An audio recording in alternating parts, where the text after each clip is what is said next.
this video, we will learn about the geostationary satellite, its position and time period.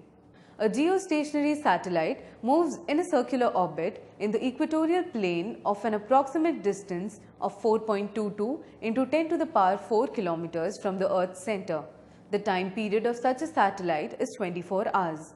The height of the geostationary satellite is 35,800 kilometers above the surface of the Earth. Mr. Atul Malhotra of Puran Chandra Vidya Niketan, Kanpur will tell us more about this topic. Now, in this topic, we will find the time period of a geostationary satellite. In the previous topic, we have learned about the formula.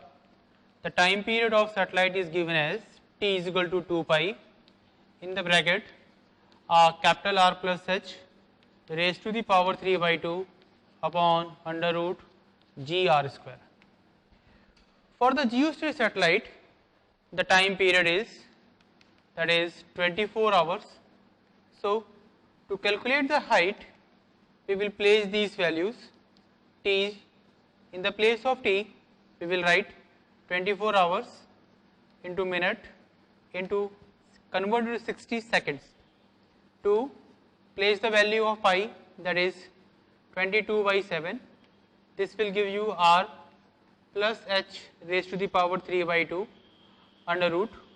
The value of g is 9.8 and the radius of Earth is 6.4 10 ki power 6 meter. On solving this, we can calculate the height of a satellite, that is equal to approximate 35,800 kilometer above the surface of Earth. For more such videos, log on to CBSE section of jagranjosh.com.